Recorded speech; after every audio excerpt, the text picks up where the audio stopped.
Super Saravana stores.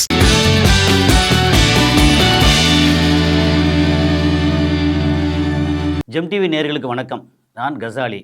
இன்றைக்கி உலக செய்திகளில் வழக்கம் போல் ஈரான், இஸ்ரேல், அமெரிக்கா இதோட இந்த போர் சூழல் ஒவ்வொரு நாளும் ஒரு மாதிரி இன்க்ரீஸ் ஆகிட்டே இருக்குது. என்னென்னா, ஆரம்பித்தது அமெரிக்கா, இஸ்ரேல் அவங்க சேர்ந்து அவங்க ஆரம்பித்தது என்ன காரணம் அப்படின்னு ஏற்கனவே நிறைய நம்ம பேசிட்டோம்.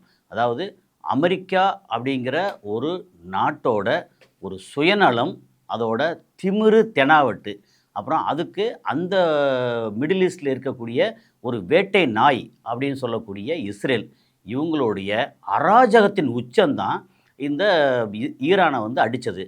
அதுவும் ஒரு பக்கம் பேச்சுவார்த்தை அப்படின்னு சொல்லி அப்படி நம்ப வச்சு இவங்க நம்புகிறாங்க. நம்பல ரெண்டாவது விஷயம். சரி, ஒரு உலகத்தின் மிகப்பெரிய சக்தியாக இருக்கக்கூடிய அமெரிக்கா அவங்களோட பேச்சுவார்த்தை நடத்த போகிறோம்.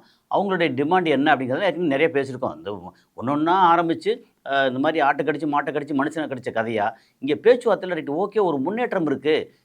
ஜெனீவாவில் 3வது ரவுண்டு பேச்சுவார்த்தை பரவாயில்ல, அடுத்த கட்டம் வந்துடுவோம் அப்படின்னு சொல்லிட்டு இருக்கும்போது இங்கே திடீர்னு பிளான் பண்ணி கிட்டத்தட்ட 900 குண்டுகள்னு சொல்கிறாங்க. அங்கே அப்படி போட்டு பெருந்தலைகள் அத்தனை பேரையும் போட்டு தள்ளின உடனே அப்போது மொத்தத்துக்கு ஈரான் அழிஞ்சிருச்சு அப்படின்னு எல்லாம் நினச்சோம். இதை பற்றி நம்ம தொடர்ந்து பேசிட்டே இருக்கோம்.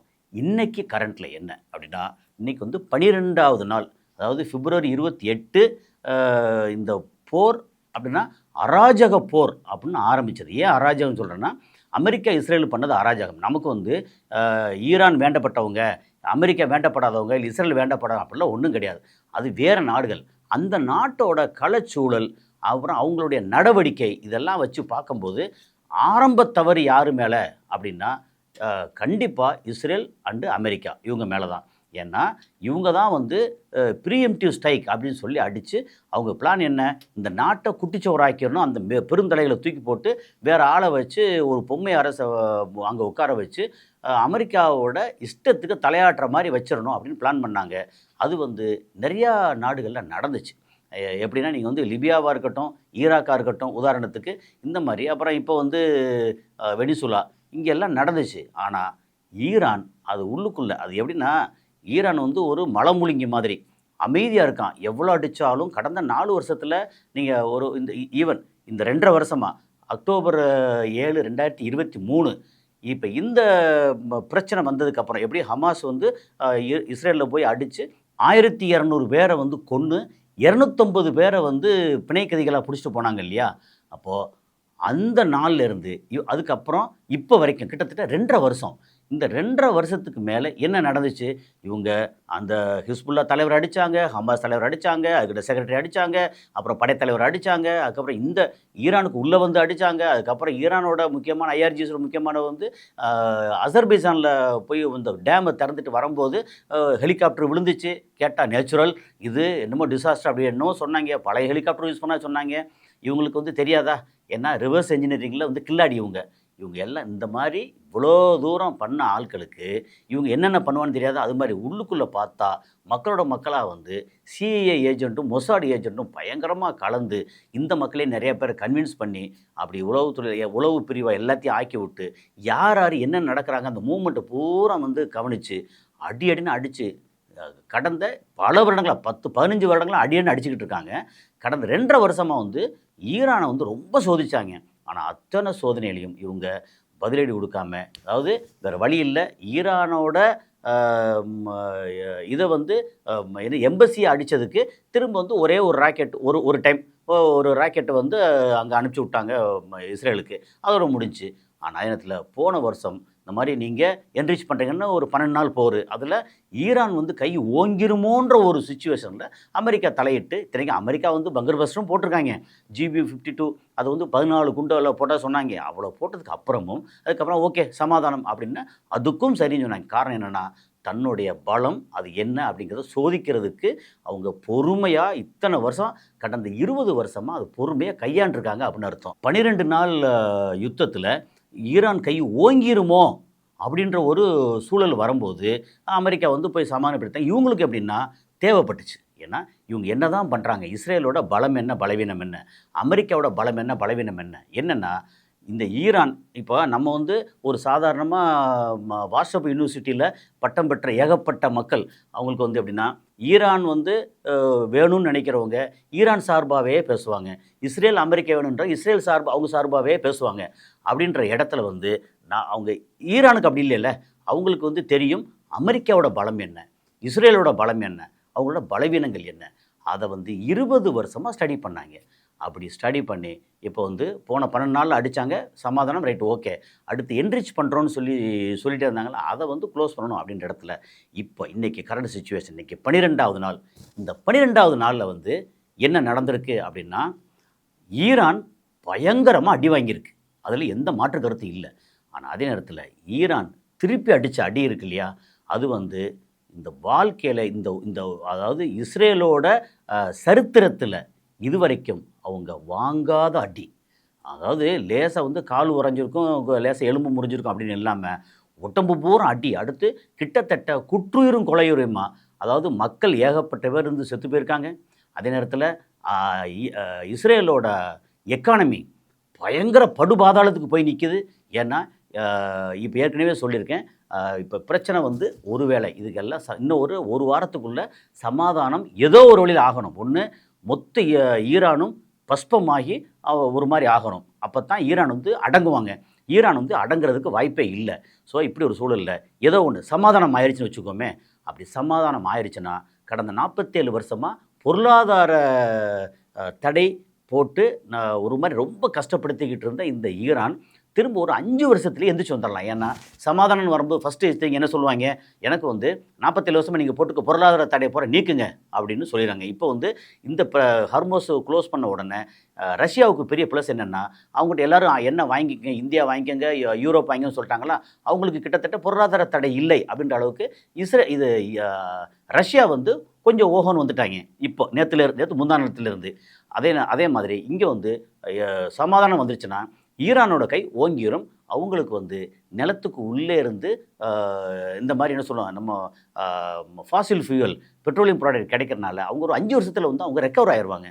ஆனால் அதே நேரத்தில் வேறு ஒன்றுமே இல்லாமல் சர்வீஸ், டூரிசம் அண்டு இந்த மாதிரி மெட்டீரியல் ட்ரேடு இதை மட்டும் நம்பி இருக்கக்கூடிய இஸ்ரேல் எந்திரிச்சு வர்றதுக்கு குறைஞ்சபட்சம் 15 வருஷமாகும். அந்த 15 வருஷத்தில் அவங்க வந்து மற்ற நாடுகளோட நம்பிக்கையை பெறணும். அப்புறம் சுற்றியே இருக்கக்கூடிய ஏற்கனவே அடிச்சிருக்காங்களே ஹிஸ்புல்லா, ஹவுத்தீஸ் அண்டு ஹமாஸு, அவங்களோட சமாதானம் ஆகணும். அப்புறம் பாலஸ்தீன் வந்து தனி நாடாக மாறும். அப்போது இவங்க டெவலப்மெண்ட் இருக்குல்லையே, அது வந்து அவ்வளோ ஈஸி இல்லை. அப்படிங்கிற மாதிரி ஒரு சூழலில் இஸ்ரேல் இனி எந்திரிச்சு வர கஷ்டம். அதே நேரத்தில் அங்கே அமெரிக்கா அடுத்து சமாதானம் ஆனதுக்கப்புறம் எல்லா நாடுகளும் அவங்கவுங்க தனி கொடுத்தனம் போன மாதிரி கல்யாணம் ஆயிடுச்சு. வீட்டில் ஒரு கிராமத்தில் ஒரு வீட்டில் வந்து ஒரு 10 குடும்பம் வந்து அவங்கவுங்க தனி கொடுத்தனம் போன மாதிரி இங்கே அரபு நாடுகளில் அந்தந்த நாடுகள் அவங்க இஷ்டத்துக்கு எண்ணெய் வருதா, இந்த எண்ணெயை வந்து நான் யாருக்கு விற்கணும், என்ன கரன்சியில் விற்கணும் அப்படின்னு அவங்களே முடிவு பண்ணிட்டாங்கன்னா அமெரிக்காவோட மொத்த பொருளாதாரம் இன்றைக்கி ஒரு மாதிரி நல்ல என்ன சொல்ல ஒரு ஹையாக இருக்கக்கூடிய பொருளாதாரம் கிட்டத்தட்ட 60-70% மேலே கீழே இறங்கிடும். அப்படி கீழே இறங்குச்சுன்னா இவங்களுக்கு வந்து இந்த மாதிரி வெப்பன் சப்ளை, அதாவது வெப்பன் பிஸ்னஸ் இருக்கு இல்லையா, அது குறைஞ்சிருது. ஏன்னா அவங்களோட தாடு சிஸ்டத்தையே வந்து 6 சிஸ்டத்தை அடிச்சிருக்காங்க. இந்த இப்போ கடந்த ஒரு 10-11 நாளில் 6 சிஸ்டத்தை அடிச்சிருக்காங்க. அது இல்லாமல் பேட்ரியாட்டெல்லாம் அடித்து நொறுக்கியிருக்காங்க. அப்போது உங்கள் சிஸ்டம் இந்த நாட்டை காக்கிறதுக்கு பிரயோஜனப்படலை, அது ஃபெயிலியர் அப்படின்னு வந்து இந்த ட்ரோன் சாதாரண ஒரு 30 லட்ச ரூபா ட்ரோன் வந்து ஈரானோட ட்ரோன் ஷாகித் ட்ரோன் நிரூபிச்சிருச்சு. இந்த மாதிரி ஒரு சூழலில் இப்படி எல்லாம் வந்து இப்போ ஈரான் கை ஓங்கிட்டுருக்கா. இப்போ கடைசி என்னென்னா, சமீபத்தில் வலி தாங்க முடியாத இஸ்ரேல் என்ன பண்ணாங்க, ஒரு 4 நாளைக்கு முன்னாடி ஈரான் மேலே கொத்துக்குண்டை போட்ட உடனே ஓன்ட்ட தான் கொத்துக்குண்டு இருக்கா, ஏன்ட்ட இல்லையா அப்படின்னு அதை தாண்டின கொத்துக்குண்டை வந்து அது கிளஸ்டர் பாம்னு ஒரு ராக்கெட்டு போகுதுன்னா அது மண்டைக்குள்ளே நார்மலாக ஒரு 200 கிலோ, 300 கிலோ, 400 கிலோ வரைக்கும் வெடிபொருள் கொண்டு சுமந்துட்டு போய் அங்கே வெடிக்கும். அந்த வெடிபொருளை வானத்திலே வச்சு ரிட்டாலியேஷனில் அடிக்கும் போது அங்கேயே வெடிச்சிடும். அதை வந்து நம்ம நிறையா இப்போ வீடியோவில் சமீபத்தில் பார்த்துட்டே இருக்கோம். கிட்டத்தட்ட எனது வீடியோ கேம் மாதிரி வந்து அவ்வளோ இது வந்து பார்த்துக்கிட்டு இருக்கோம். சரி, இப்போ இது வந்து மேலே அடிக்கும்போது அது பிரிஞ்சுது அப்படின்னா கிட்டத்தட்ட 100லேருந்து 120 குண்டுகளாக வந்து பிரியுது. சின்ன சின்ன குண்டுகளாக வச்சுருக்க இடத்துல அடித்தாலோ அடிக்காட்டாலோ அந்த ஒரு குறிப்பிட்ட இடத்துக்கு போன உடனே அப்படி ஓப்பன் பண்ணி விட்டால் 100-120 குண்டுகளை பிரியும் போது அங்கேருந்து அந்த ட்ராஜெக்டரில் அந்த விழுற அகல இது பார்த்திங்கன்னா ஒரு மையப்புள்ளி இந்த இடத்துல உதாரணத்துக்கு டெல் அவீவில் இவர் வந்து நம்ம நெதன்யாகு வீட்டை நோக்கி போடணும் அப்படின்னா நெதன்யாகு வீட்டில் இருந்த கொத்துக்குண்டு சுற்றி சுற்றி சுற்றி சுற்றி விழுந்துச்சுன்னா கிட்டத்தட்ட 3-4 கிலோமீட்டர் ரேடியஸ் அளவுக்கு பயங்கரமாக விழுந்து அந்த மொத்த ஏரியாவும் ஒரு ராக்கெட்லேருந்து விழுந்துச்சுன்னா அங்கே வெடிக்கிற வெடி. இப்போ நம்ம வந்து சாதாரணமாக தீபாவளியில் இந்த மாதிரி அணுகுண்டு வெடின்னு சொல்லி வெடிப்போம். அதோட அதுவும் அந்த வெடிபொருளில் அதாவது ரொம்ப பெரிய அளவுக்கு பாதிப்பு ஏற்படுத்தாத வெடிபொருள். ஓகே, ஆனால் அது வந்து ரொம்ப பாதிப்பு ஏற்படுத்தக்கூடிய ப்ரிசைஸ்டு வெடிபொருள், அது நைட்ரஜன் பேஸ்டு. இந்த வெடிபொருள் வந்து என்ன இருக்கும், மேபி ஒரு 25 கிராம் வெடிபொருள் இருக்கலாம், 20 கிராம் 25 கிராம். அங்கே வந்து ஒரு குண்டுலேயுமே 2.5 கிலோ வெடிபொருள் கொத்து குண்டில். அப்புறம் சாதாரண பெரிய குண்டு வெடித்தாங்கன்னா அதில் வந்து 200-250 கிலோ. இப்போ வந்து என்ன பண்ணிட்டாங்கன்னா கொத்துக்குண்டை அவன் முதல்ல இஸ்ரேல் போட்டோன்னே இவங்க கொத்துக்குண்டை வந்து இப்படி சரமாரியாக போட்டு தாக்கிட்டாங்க. அப்போ இவ்வளோ மோசமானா அவங்களுக்கு வந்து இஸ்ரேலுக்கு வேறு வழியே இல்லை. அப்படிங்கும்போது முந்தா நாள் என்ன பண்ணிட்டாங்கன்னா ஒயிட் பாஸ்பரஸ் குண்டை போட்டாங்க. ஒயிட் பாஸ்பரஸ் குண்டு ஏற்கனவே எல்லாருக்கும் நீங்கள் கேள்விப்பட்டிருப்பீங்க, தெரியும். அதை நம்ம நேர்களுக்காக சொல்லிடுவோம். அது வந்து காற்றுல வெள்ளையாக வந்து ஒரு மாதிரி பறந்து அதை ஒயிட் பாஸ்பரஸ் சொல்லி நீங்கள் வந்து வீடியோ போட்டு பாருங்கள், அவ்வளோ வரும். அது வந்துச்சுன்னா காற்றுல மூச்சு திணறி தோலில் பட்டுச்சா தோல் ஒரு மாதிரி கொப்புளமாகி, அதாவது உயிரோடு இருக்கிறவங்களுக்கு நரகம் சொல்லுவாங்க இல்லையா, அந்த ரணமாகி அவ்வளோ மோசமாக அந்த சுற்றி உள்ள மக்களை எல்லாத்தையும் பாதிக்கும். அப்படி ஒயிட் பாஸ்பரஸ் வந்து தடை பண்ணப்பட்ட குண்டு. அதுபோக கொத்து குண்டு உலகத்தில் யுஎன்னால் தடை பண்ணப்பட்ட குண்டு. அப்போது இஸ்ரேல் வந்து கொத்து குண்டு போட்டாங்கன்னா அப்போ அவனுக்கு வந்து இஸ்ரேலை கண்டிக்கலைல்ல, இஸ்ரேல் வந்து என்ன தைரியத்தில் போடுறான், அப்போ நானும் போடுறேன். அதாவது எதிரி வந்து ஒரு என்ன ஆயுதம் எடுக்கிறானோ அந்த ஆயுதத்தை நானும் அடிப்பேன் அப்படின்னா மட்டும்தான் தீர்வு வரும் அப்படின்ற இடத்துல இதை வந்து பண்ணுறாங்க. ஸோ இப்போ இவங்க ஒயிட் பாஸ்பரஸ் போட்டோன்னே திரும்ப நேற்றெல்லாம் வந்து டெல் அவீவ், ஜெருசலம், அதுக்கப்புறம் வந்து ஹைஃபா அப்படின்ற மொத்த இடத்துலையும் கொத்து குண்டை போட்டு குமிச்சிட்டாங்க. அது வந்து எப்படின்னா இப்போ அவங்களுடைய ஆப்ரேஷன் ட்ரூ ப்ராமிஸ் அப்படின்னு சொல்லி அவங்களுடைய ஆப்ரேஷன், இது இவங்களோட ஈரானோட ஆப்ரேஷன். அதில் 37வது ஆப்ரேஷன் பண்ணியிருக்காங்க. ஆப்ரேஷன் என்ன, கிட்டத்தட்ட இஸ்ரேல் வந்து அறுத்து ஆப்ரேஷன் பண்ண மாதிரி அறுத்து போட்டாங்க. இஸ்ரேல் வந்து இப்போ எந்திரிக்க முடியாத அளவுக்கு ரொம்ப மோசமான சூழலில் இருக்குது. ஒரு பக்கம் அப்படின்னா இன்னொரு பக்கம் 12வது நாளாக ஹர்மோஸ் ஜலசந்தி, ஏற்கனவே அதை பற்றி நிறையா நம்ம பேசியிருக்கோம், அது வந்து மூடி கிடக்கு. இப்போ முந்தானத்துலேருந்து நேற்றுலாம் வந்து இந்தியாவில் கேஸ் தட்டுப்பாடு பயங்கரமாக தலைவிரிச்சு ஆடுறது. ஒரு பக்கம் ஓரளவு தலைவிரிச்சு ஆடினா கூட நம்ம ஊடகங்கள் வந்து இன்னும் பெருசாக்கி ஒரு பேனிக் கண்டிஷனை கொண்டு வந்துருச்சு. ஆனால் உண்மையிலேயே பேனிக் ஆகக்கூடிய சுச்சுவேஷன் தான். என்ன, நம்ம வந்து விறகு அடுப்பு எரிக்க போகிறோமா அல்லது இதை வேறு டிபெண்ட் பண்ணிவிட்டு பட்னியாக கிடக்க போகிறோமா அப்படிங்கிறது தான். ஆனால் நம்ம இந்திய ஒன்றிய அரசோட கையாளாகத்தனம் அல்லது கையாண்ட விதம் அது வந்து தவறாக இருக்குது அப்படிங்கிறது பெரிய பெரிய ஆட்கள் நிறையா சொல்கிறாங்க. ஏன்னா அது வந்து எல்லாம் படித்து பார்க்கும்போது இப்போது சைனாவோட கப்பல் வந்து அழுங்காமல் உள்ளே போகுது, எண்ணெயை ஃபில் பண்ணுது, திரும்ப கொண்டு சேர்க்குது. இப்போ நேற்று மட்டுமே வந்து 30 கப்பல் போயிருக்கு சைனாவோட கப்பல். அதை தவிர வேறு எந்த கப்பலும் அலோடு இல்லை. பொதுவாகவே அந்த ரூட்டில் வந்து அந்த ஹெர்மோஸ் நீரிணையில் வந்து ஒரு நாளைக்கு 180 கப்பல் போகும் வரும். இது எண்ணெய்க்கு மட்டும்.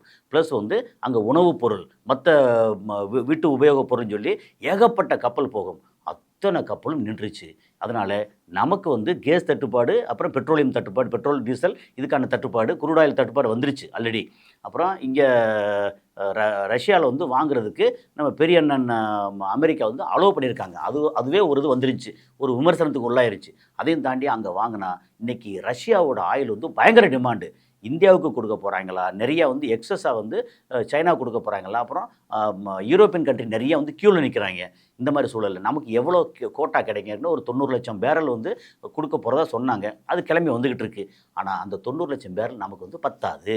அப்போ இது வந்து தொடர்ந்து நமக்கு வேணும் அப்படின்னா நம்ம வந்து ஈரான் என்ன சொல்லிட்டாங்க, எனக்கு யாரெல்லாம் சப்போர்ட் பண்ணுறாங்களோ அவங்களுக்கு அவங்களுடைய கப்பல் நான் ஒன்றும் செய்ய மாட்டோம், அழகாக வரட்டும், எண்ணெய் ஏற்றட்டும், திரும்பி போகட்டும் அப்படிங்கிற இடத்துல அவங்க வந்து சைனா, ரஷ்யா இவங்க கப்பலுக்கு மட்டும் அலோவ் பண்ணியிருக்காங்க. ரஷ்யா கப்பல் பெருசாக இங்கே வர தேவைப்படலை. ஏன்னா ரஷ்யாவில் எண்ணெய் இருக்கிறனால சைனா கப்பல் அழகாக வருது போகுது. சைனா கப்பலை வந்து இவங்க அமெரிக்காவோ இஸ்ரேலோ வந்து அடிக்க அவங்களுக்கு தைரியம் இருக்குமா? அடித்தா அந்த நாடு வந்து குலநாசமாயிரும். அப்படிங்கிற ஒரு சூழலில் இப்போ ஒயிட் பாஸ்பரஸ் குண்டை போட்டிருக்காங்க, அதுக்கு பதில் கொத்து குண்டு இவங்க போட்டிருக்காங்க. மொத்தத்துக்கு அந்த ஏரியா பயங்கர நாசமாயிருக்கு. அப்புறம் கடைசியாக இந்த ஜிசிசி அரபு நாடுகள் இப்போவே உணவு தட்டுப்பாடு அப்படிங்கிற லேசாக வந்து தெரிய ஆரம்பிச்சிருக்கு. அதாவது இப்போ வந்து இன்னும் முழு தட்டுப்பாடு வரலை. ஆனால் இந்த இது வந்து ஹர்மோஸ் ஜலசந்தி அந்த நீரிணை வந்து மூடப்பட்டதுனால அங்கே வந்து நான் ரெகுலராக வந்து துபாய்க்கு அங்கே எல்லாத்துக்கும் பேசுகிறேன் நான். அங்கே வந்து உணவு பொருள் விலையேற்றமாயிருக்கு. அதே நேரத்தில் அடுத்தடுத்து இன்னும் ஒரு 2 வாரம் 3 வாரம் தாண்டிச்சு அப்படின்னா அங்கேயும் உணவு தட்டுப்பாடு, உணவு பஞ்சம் அப்படின்னு பெரிய அளவுக்கு வந்துடும் அப்படிங்கிறதான் இப்போது இருக்கிற நிதர்சனமான உண்மை. இந்தியாவுக்கு வந்து கேஸ் தட்டுப்பாடு வரும், அங்கே வந்து உணவு தட்டுப்பாடு வரும். இப்போ இங்கே கேஸ் தட்டுப்பாடு வந்துச்சுன்னா இந்த உணவுப் பொருளை ஒரு இடத்துலேருந்து இன்னொரு இடத்துக்கு டிரான்ஸ்ஃபர் பண்ணி கொண்டு போகிறது இருக்கு இல்லையா, அதுவுமே பிரச்சனை வரும். நமக்கும் உணவு பிரச்சனை வந்து இங்கே தயாரித்தா கூட, உற்பத்தி பண்ணால் கூட ஒரு இடத்துல இன்னொரு இடத்துக்கு கொண்டு போகிறதுல பிரச்சனை வரும். ஆனால் அங்கே வந்து உணவு தட்டுப்பாடே ஸ்ட்ரெயிட்டாகவே வந்துடும். ஏன்னா அங்கே விளைய வைக்க முடியல அப்படிங்கிறது. இன்றைக்கி அப்டேட்டில் என்னென்னா ஈரான் கை ஓங்கியிருக்கு.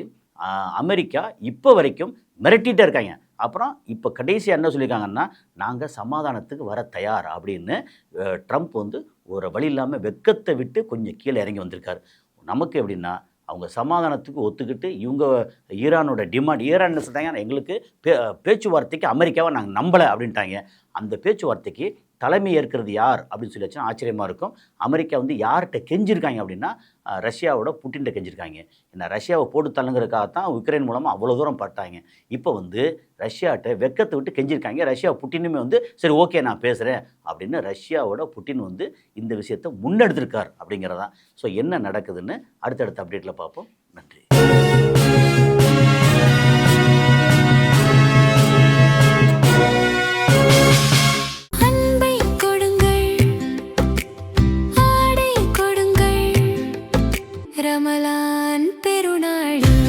Super Sarvana Stores.